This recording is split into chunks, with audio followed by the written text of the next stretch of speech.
Então, livros poéticos é uma seção de livros que a gente vai falar aqui, é a seção filosófica da Bíblia. Então, para quem... Houve uma época que, vou dizer assim, né, entre aspas, demonizavam-se muito a questão da filosofia, né? Porque a filosofia afasta o homem de Deus. Só que na própria Bíblia, você tem uma seção de livros de filosofia. A filosofia, o termo filosofia, e é interessante que eu, quando estudei teologia, né, formei em bacharelado em teologia, tem umas 5 matérias de filosofia. Filosofia da religião, filosofia da educação, filosofia do sei lá o quê, 5 coisas, assim que eu... Quando acabava uma, eu falei, acabou, né? Não, a gente tinha outra filosofia. Eu falei, Jesus, estou estudando o quê, né? Mas a filosofia nada mais é, por definição, amigo do saber. Então, o amigo do saber, ele vai te dar formas de você compreender a totalidade de um assunto. Então, a filosofia nada mais é do que uma ajuda que a gente tem para conseguir entender. É fazer perguntas para a gente obter respostas. Então, ao invés das respostas serem o fim, na verdade, eu faço as perguntas. Então, a gente vai aprender aqui, nessa sessão de livros poéticos, uma parte que é reservada para a sessão filosófica. Mas antes de a gente falar mais um pouco, tem a sequência aí da Tanakh, né? A composição do Antigo Testamento dentro da estrutura da Tanakh. Lembrando que a Tanakh é o T, o N e o K, não é? Torá, Neviim e Ketuvim. Então, as iniciais aqui, consoantes, nas consoantes, elas compõem aí, é como se fosse um acrônimo, né? Acrônimo, ela é justamente você pegar uma letra e cada letra ter um sentido, porque tem a ver com uma ideia de que uma letra ela tem um significado específico. Quando a gente estuda a Tanakh, então você tem um T que se representa aqui o Torá, N que representa Neviim e K representa o Ketuvim. Então essa é a forma judaica de se entender a estrutura bíblica, né? Então são 24 livros dentro da estrutura da Tanakh, que são os nossos 39 livros do Antigo Testamento. Então assim, não tem... É o mesmo conteúdo, só que separado de formas diferentes. Quando você pega, por exemplo... É porque aqui está fora do...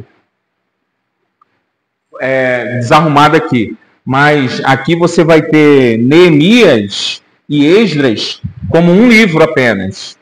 Então, na nossa estrutura, Neemias está separado de Esdras. Só que para eles... Neemias e Esdras estão juntos. 1º e 2º Crônicas são 2 livros para a gente, mas dentro da estrutura hebraica é apenas um livro. Então, 1º e 2º Crônicas. Então, você tem ali os profetas posteriores. Está vendo ali? Olha lá, o grupão de livros aqui, junto em um só bloco. Você tem Oséias, Joel, Amós, Obadias, Jonas, Miqueias, tudo dentro de um livro só. Então, por isso que assim, não batem os 39 livros, mas o conteúdo desses 24 aqui da Tanakh é o mesmo que os nossos 39 do Antigo Testamento. Todo mundo entendeu isso aqui? Dúvidas ou dívidas? Pode cair na prova, hein, irmãos? Olha lá, hein? Tô brincando. Mas é só para vocês compreenderem que a estrutura é diferente, mas o conteúdo vai ser sempre o mesmo. Então, o nosso ponto de observação aqui são esses livros aqui, Jó, Salmos, Provérbios. dentro da estrutura da Tanakh, eles têm 3 livros poéticos na classificação de poéticos. Só que para a gente entra também a Eclesiastes e Cânticos, dos Cânticos. Na organização da Tanakh, os livros aqui de Cântico dos Cânticos e Eclesiastes estão aqui, ó. Só que está bagunçado, não dá para a gente ver. Mas entenda que as setinhas aqui, cada uma delas é o Eclesiastes e é o nosso Cântico dos Cânticos, certo? Seguindo, então, vamos lá. Agora a nossa composição do Antigo Testamento. Então é assim que a gente vê a nossa estrutura de ensino aqui do Antigo Testamento. Já passamos pelo Pentateuco, já estudamos aqui os livros históricos e hoje a gente começa os livros poéticos. Depois tem 17 livros aí proféticos para a gente estudar, né? Ô Jesus, para você. Cadê?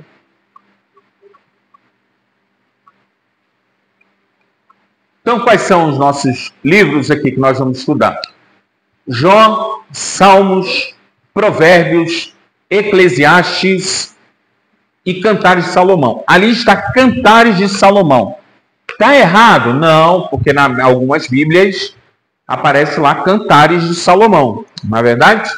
Só que o mais correto a ser colocado, quando a gente for estudar Cantares ou Cântico dos Cânticos, a forma mais correta é Cântico dos Cânticos.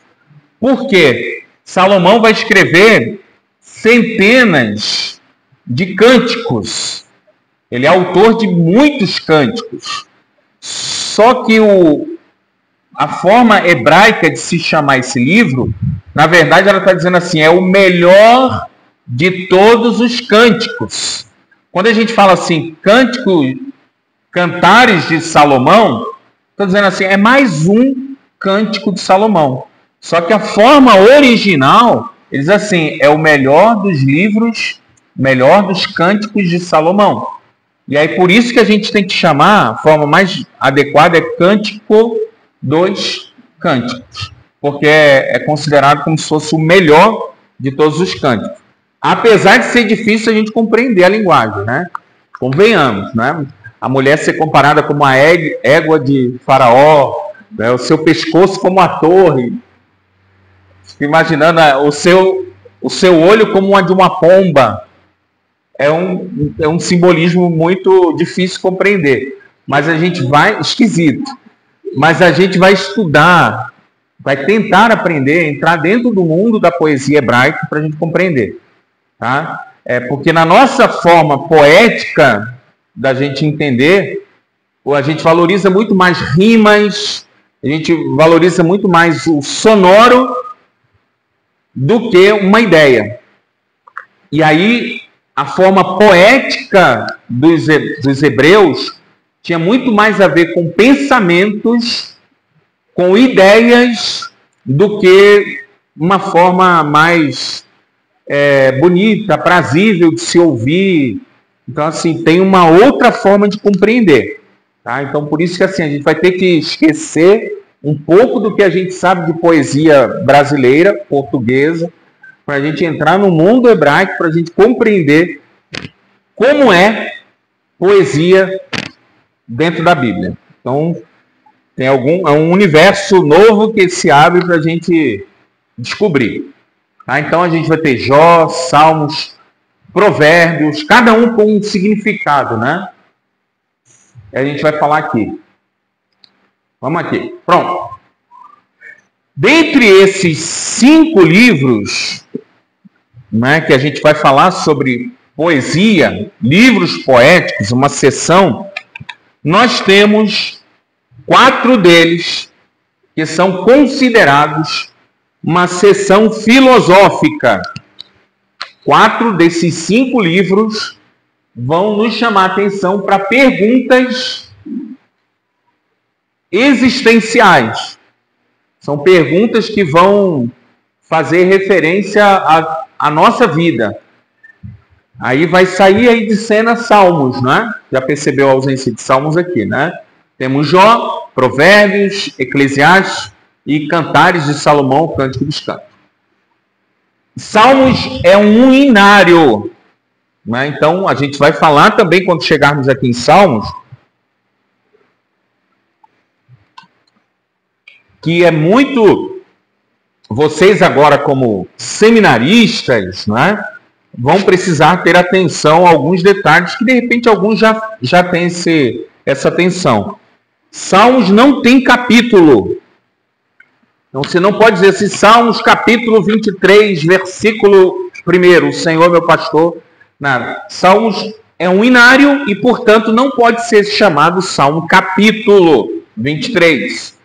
Então, o correto é o único dos livros da Bíblia que você deve evitar a nomenclatura capítulo, apesar de estarem sido separados num formato único, com divisões chamadas de capítulos e versículos, mas quando for citado, tem que se chamar sempre assim, Salmo 23, Salmo 1, Salmo 2, Salmo... E de preferência você colocar Salmo 23, verso 1. Ok? Por quê? Porque é um inário. Você imagina, você vai cantar um inário aqui, não sei se aqui canta o cantor cristão, não sei. Lá tem os irmãos mais antigos, tem o culto deles lá, eles cantam o inário lá. Eles não vão falar assim, vamos cantar o hino capítulo 23. Não. Vai dar um hino número tal. Então, assim, são hinos. Então, é como se hoje a equipe de louvor tivesse, naquela época, né, tivesse um inário e eles vão cantar aquele inário. Então, quando a gente chegar em Salmos, vai ser muito interessante a gente perceber a estrutura da adoração, né? Salmos, ele ensina como adorar, né? Às vezes é criticado alguns hinos, até mesmo eu já critiquei alguns, que eu acho que eu prefiro o hino que seja mais vertical, né? Mais bíblico, então é mais adoração. Só que assim, eu não posso condenar, não, porque nos Salmos você tem hinos que o próprio Davi expressa os seus sentimentos, a sua alma para Deus. Então ele vai dizer assim, tem misericórdia de mim, ó Deus. Isso aí é um hino. Ele está compondo um hino. Então, ele está falando da sua vida, da sua natureza terrena, mas no final, ele adora a Deus. Então, a gente pode expressar o nosso sentimento, mas a gente tem que canalizar esse sentimento para cima, verticalizar, né? Não ficar por aqui, né? Até, só citando aqui, né? Eu vi muita gente batendo na tecla sobre a questão daquele hino. É ele, né? Não sei se vocês viram algumas críticas que estão falando. No seu olhar, a letra, eu não vejo nem nada assim, de heresia que fale sobre... É ele, por ele que eu estou gastando a minha vida. É um louvor maravilhoso, um louvor assim... E aí algum pastor levantou a questão de que assim, tem que tirar daqui, porque... Senhor, não, peraí. Aí só vale um pensamento assim. Tem, de fato, pessoas que estão cantando um hino e não vivendo essa verdade do hino. Beleza, aí eu concordo. Mas dizer que o hino não tem fundamento bíblico, se tem, né, irmãos? Né? A própria texto, quem quiser vir após mim, negue-se a si mesmo, tome a sua cruz. Né? Dia após dia e sigam. Então, assim, se eu for citar.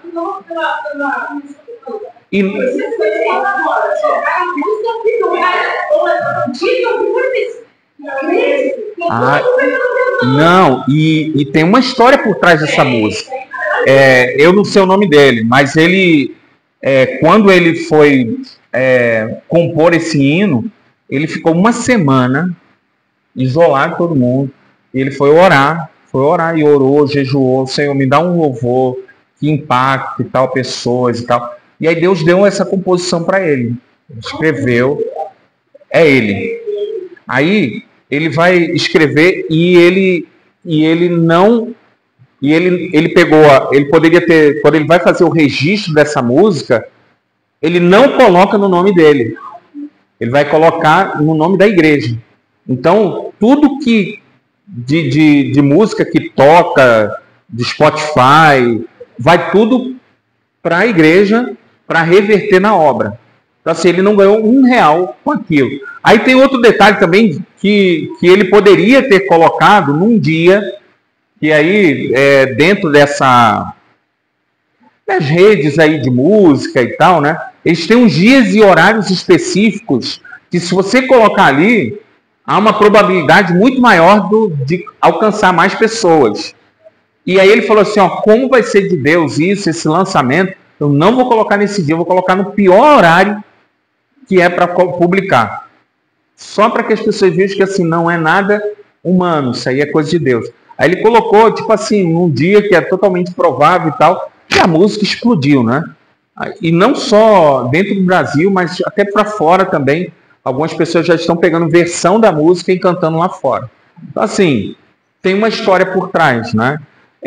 Vejo que quando você olha para Salmos, voltando, Salmos é o inário, é uma referência de adoração. Então, se a pessoa trabalha com louvor, dá uma olhada em Salmos. Se conseguir se encaixar dentro de uma estrutura de Salmos, ali é um louvor que, vamos dizer assim, é um louvor que está dentro da perspectiva bíblica. Porque se a gente tem um livro que é um inário no meio da Bíblia, é como se assim, Deus estivesse falando para a igreja dos dias de hoje. Quando as coisas começarem a tender para você sair da rota, vai para o centro da Bíblia que você tem uma referência de como é me adorar da melhor forma. Então tá lá, o Salmos é um inário, mas a gente pode dizer é um livro também porque compõe a galeria dos 66. Mas voltando, só para reprisar aqui e frisar mais uma vez. Salmos não é capítulo. Então você vai chamar agora Salmo 23. E Salmos é o composto de todos os salmos. Então assim, eu vou ler o Salmo 119. Então não vou falar Salmos 119. Salmo 119. Ok? Por que os inocentes, os justos sofrem? Então acho que é uma pergunta que todo mundo se faz, né? Por que justos sofrem? E Jó vai ao extremo dessa pergunta, né? Mas em nenhum momento Jó vai amaldiçoar a Deus, né? E não vai atribuir a Deus culpa alguma. Só que Jó tem algo que a gente precisa aprender, se a gente pode colocar assim, de um erro que ele cometeu. Ele não pecou, mas há erros que a gente precisa aprender com Jó. Tá? Então, Jó pergunta, por que os justos, os inocentes sofrem? Segundo aqui, Provérbios. Como viver da melhor maneira possível? Conselhos práticos, se a gente levasse a sério o que Salomão coloca, eu vou até mais além, eu acho que eu já falei uma vez isso aqui. A pessoa pode até não ser crente, irmãos. Aí impacta na salvação dela, ok. Mas se a pessoa tem princípios bíblicos estabelecidos na sua vida, ela tende a ser uma pessoa próspera na sua vida. Ou pelo menos uma pessoa equilibrada. Vou repetir, então, assim, princípios bíblicos levam aquela pessoa a ter um estilo de vida que vai trazer equilíbrio para ela. Agora, não tem a ver com salvação, mas aí quando a gente olha para Provérbios, são conselhos, irmãos, familiares, são conselhos que vão ter envolvimento com o vizinho, no seu trabalho, na escola. Irmão, são conselhos para a vida. Então é muito importante aqui, quando a gente for falar de Provérbios, que a gente vai ter vários conselhos práticos aqui de vida. Qual é o sentido da vida? Eclesiastes. Eclesiastes é um livro para crente, irmãos, porque ele vai dizer assim, olha, sabe tudo que você pensa, teu trabalho, tua vida familiar, teus projetos, tudo é inútil, não serve para nada. A vida não presta, a vida não tem sentido algum. E aí ele vai dizendo assim, eu tentei na fama. E olha quem é que está escrevendo isso. O cara que conseguiu tudo que uma pessoa normal, uma pessoa poderia ter. Então, ele tem riqueza, ele tem fama, ele é bonito, ele tem mulheres, muitas, né? Ele tem criados ao seu dispor, ele tem prazeres à sua disposição, ele tem tudo. E no final ele diz assim, já experimentei de tudo nessa vida, serve para nada, tudo inútil. E aí no final, né, ele vai chegar e vai ter uma conclusão de como se ter uma vida de uma melhor forma, né? Como se achar sentido em algo que não tem sentido algum. Então ele vai explorar isso, e Eclesiastes é o livro da maturidade de Salomão, né? Já falei, acho que isso, Cântico dos Cânticos, apesar de estar nessa sequência, né, Provérbios, Eclesiastes e Cantares, ou Cântico, nós temos aqui Cântico dos Cânticos como sendo a fase jovial de Salomão, a fase adulta e a fase mais velha de Salomão.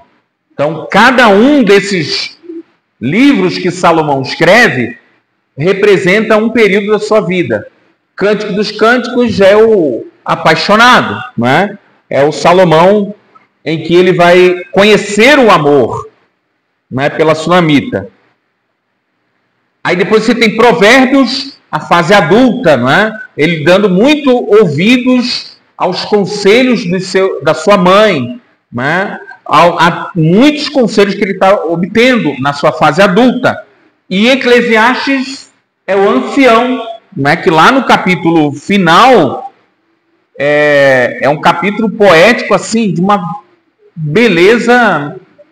Ele vai comparar, né, a velhice naquele último capítulo de Eclesiastes, né? Ele vai falar quando a coroa de prata, quando ele fala os mordedores, falando da boca, né, os moedores, né, começarem a falhar, quando a coluna de prata se encurvar, ele fala dos cabelos brancos, da visão, as janelas começarem a fechar. Está falando assim, começou, o olho não começa mais, o ouvido não começa mais a funcionar adequadamente. Está falando da vida humana, o homem ficando velho. E aí ele começa a explicar de uma forma poética. Então é um Salomão maduro suficiente para compreender qual é o sentido da vida. Então Eclesiastes fala sobre isso. E Cantares aqui fala do que é o amor. A relevância da literatura sapiencial. O que é sapiencial? Não, sabedoria, tá, irmãos? Então, se quiser colocar ali, sapiencial é o mesmo que sabedoria. A relevância da literatura sobre sabedoria. Não tem por objetivo comunicar conhecimentos factuais ou abstratos, mas sim ensinar o modo prático de se viver.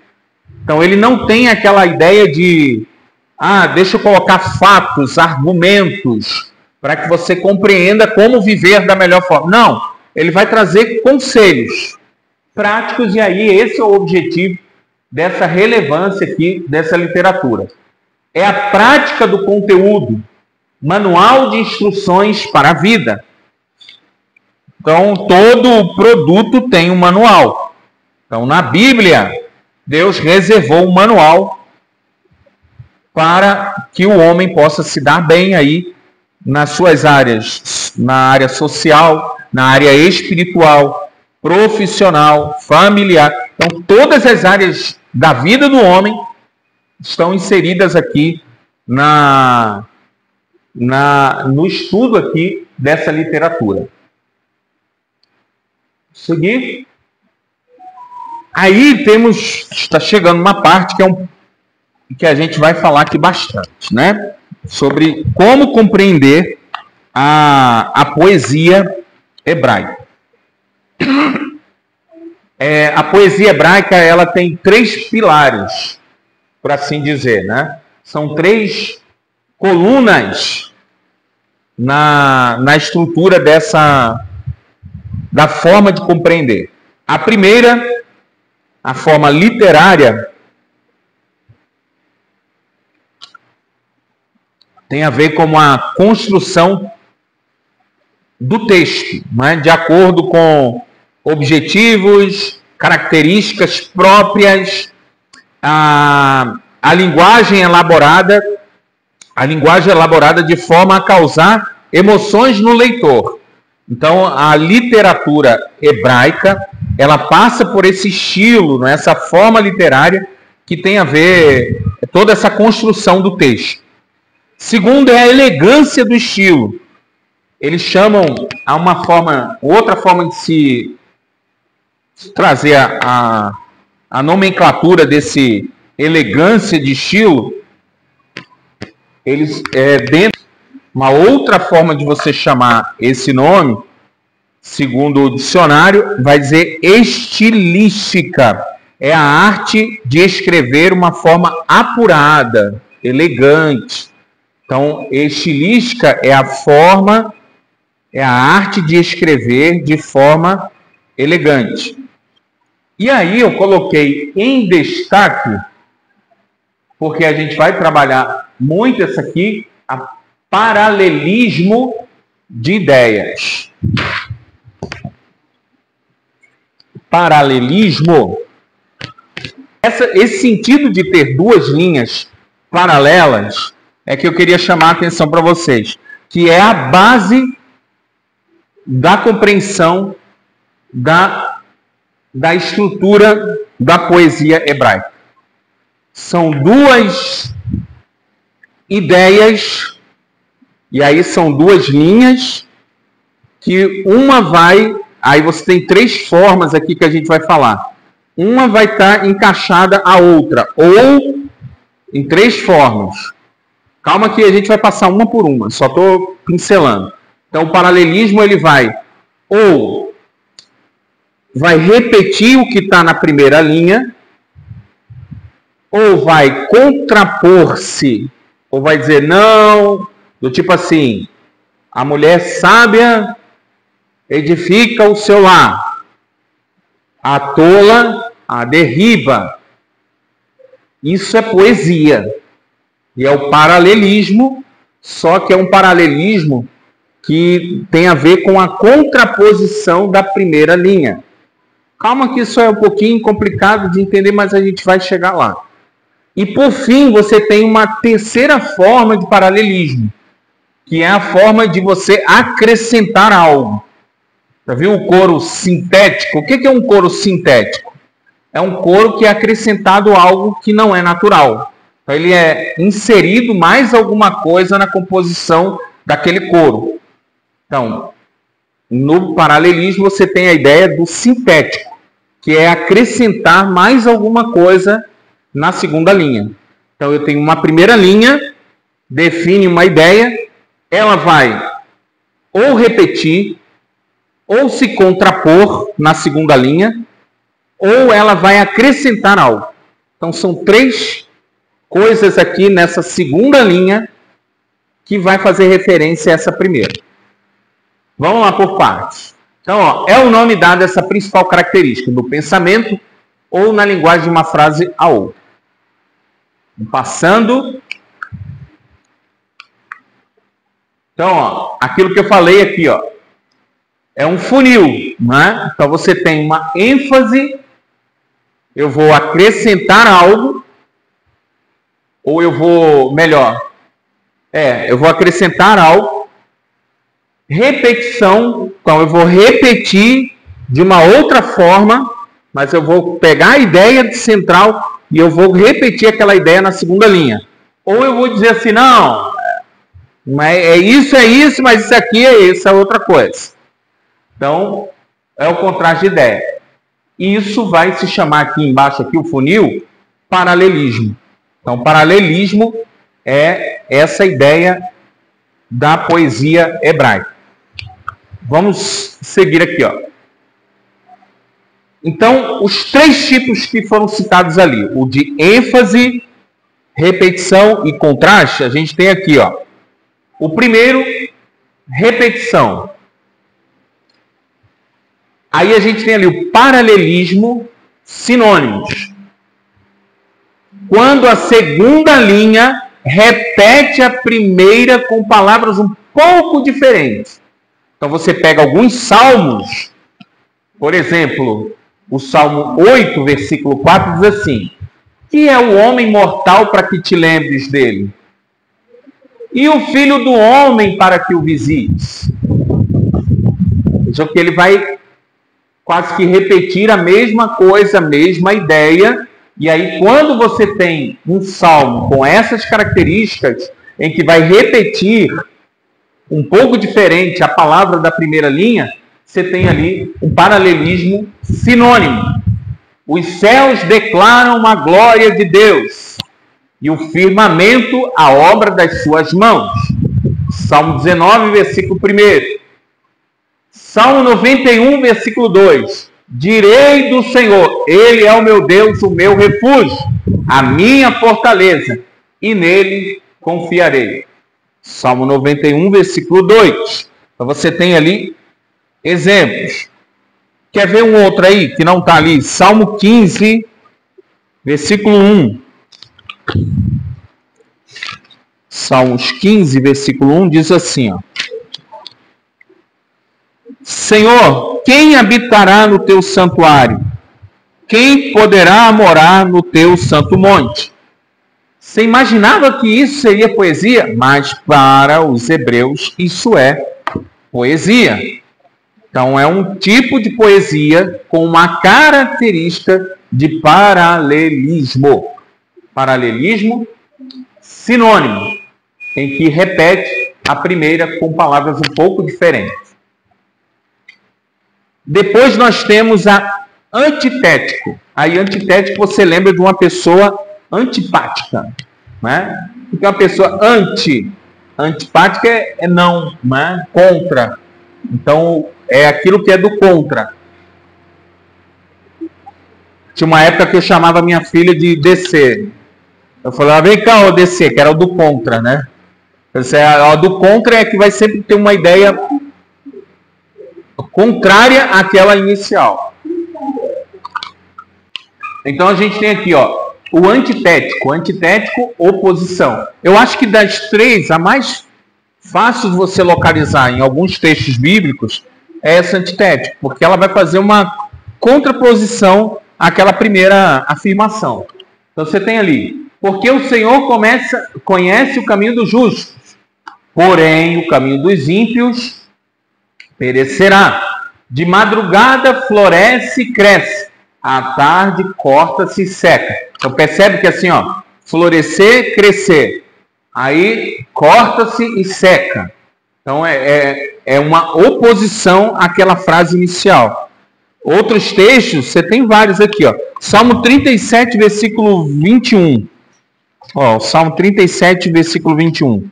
Diz assim: os ímpios tomam emprestado e não devolvem, mas os justos dão com generosidade. Então você vê que assim, tem o ímpio, tem o justo. Comportamento do ímpio, comportamento do justo. Salmos 18, versículo 25 e 26. Ao fiel te revelas fiel, ao irrepreensível te revelas irrepreensível. Aí ele contrapõe as ideias aqui. Ok? Então, vamos para o próximo. A gente tem aqui o sintético. O sintético, ele vai desenvolver ou continuar a afirmação da primeira linha. Então, ele tem uma continuação, um acréscimo sobre aquilo. Vamos ver os textos aqui que exemplificam. Olha, 3 importantes, as mais importantes. Eu, porém, ungi o meu rei sobre o meu santo monte de Sião. Ungi o meu rei aonde? Sobre o meu santo monte Sião. Então, ele desenvolveu a ideia. Ele continuou, acrescentou. Acho que o mais ícone aí é o Salmo 1, né? Olha aqui, ó. Bem-aventurado que o homem que não anda segundo o conselho dos ímpios, nem se detém nos caminhos dos pecadores, nem se assenta na roda dos escarnecedores. Veja que é uma sequência, ele está acrescentando, né? Vai acrescentando, isso é um sintético. Ele acrescenta algo, o sintético. Enquanto o anti tira, ele é do contra, o sintético ele vai crescer. Pois será como a árvore plantada junto ao ribeiro de águas, a qual dá o seu fruto no seu tempo. As suas folhas não cairão, e tudo quanto fizer prosperará. Então, vou fazer mais uma pergunta aqui para vocês. Só para reafirmar o conceito. Sinônimo é o quê? O paralelismo sinônimo. Vamos lá, uma pessoa só responde. Não precisa todo mundo responder, não. Vamos lá, gente, me ajuda aí. Sinônimo é a mesma coisa. Ele vai repetir a primeira linha. O antitético é o quê? Gente do céu, é o do contra. Ele vai trazer uma ideia contrária à primeira linha. Então, toda vez que aparecer dessa forma, o antitético. E o sintético que a gente falou agora, ele o quê? Acrescenta algo referente à primeira linha. Aí, ó. Mais uma vez aqui. Aí eu fiz algo, se a gente fosse fazer os salmos da nossa vida, né? Do nosso dia a dia. Eu fiz isso aqui com uma turma. Vou ser bonzinho com vocês. Mas eles tinham que desenvolver o paralelismo de ideias no seu dia a dia. Então, por exemplo, eu coloquei um exemplo. Quando a segunda linha repete a primeira com palavras um pouco diferentes. Olha lá, se a gente fosse nos dias de hoje. O homem sábio escuta o conselho da sua esposa. Ele busca a sabedoria em seus atos. Isso não é um salmo, não está na Bíblia, não. Fui eu que inventei esse salmo aqui. Então, o homem sábio, ele busca o conselho da mulher. Ele busca a sabedoria em seus atos. Veja que eu repeti quase com as mesmas palavras. O antíteco, ele diz assim, quando a ideia é afirmada por oposição à segunda linha. A mulher prudente atenta para o conselho do seu esposo, quando sai às compras, mas a tola estoura o cartão de crédito.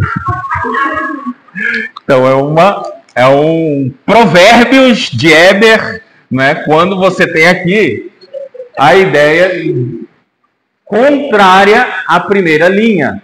A primeira linha seria até a compras aqui, ó, e a tola estoura o cartão de crédito. Então eu tenho a mulher prudente e a mulher tola. O sintético é quando a segunda linha continuou o pensamento da primeira, ao invés de simplesmente repeti-la.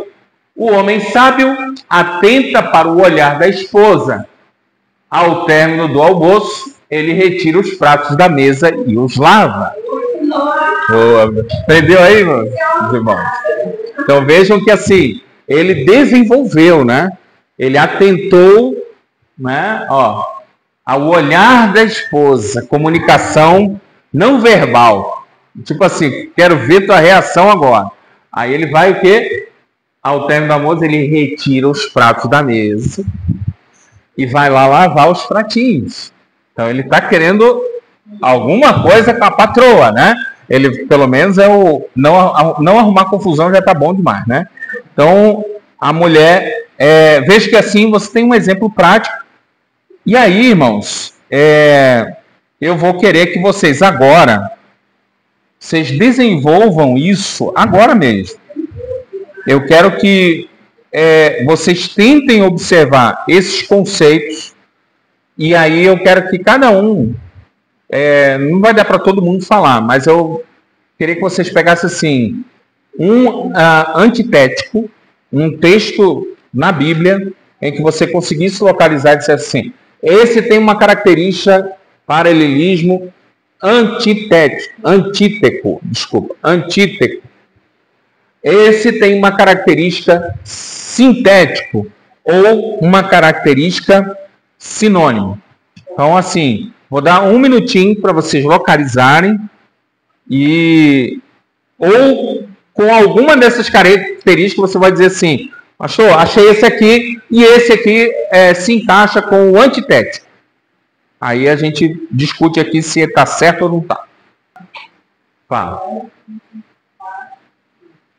24:5, fala.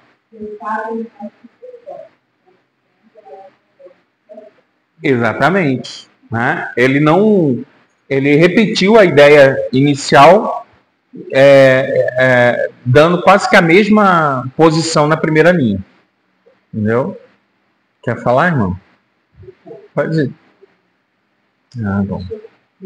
Fala, irmão. Provérbios 13, vamos lá. 13:4. O que guarda a boca conserva a sua alma, mas o que abre os lábios a si mesmo se anima. Isso é qual? Ele está contrapondo, ele está afirmando ou ele está acrescentando?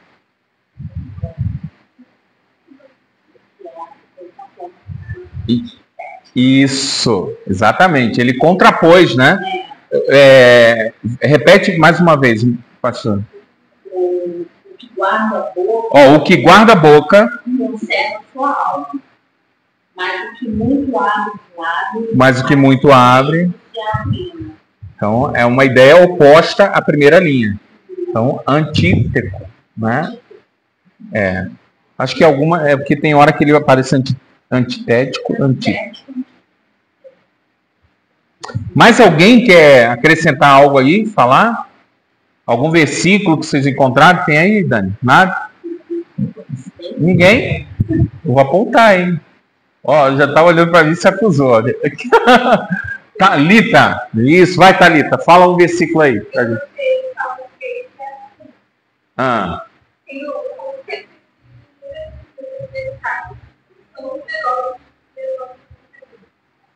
Veja aí. Senhor, como tem crescido o número de... São numerosos. Então, é como se ele estivesse repetindo a primeira. Então, sinônimo. Então, ele quase que afirma aquilo que ele colocou embaixo. Ele não acrescentou que, eles são mais poderosos, eles são mais não sei o quê, e eles isso, mas aquilo. Não, ele repetiu aquela ideia inicial da primeira. Okay? A afirmação é uma chamada de Deus para a vida do profeta, né? Mas você vai ter alguns textos em que ele trabalha de uma forma poética. Lamentações de Jeremias é um texto.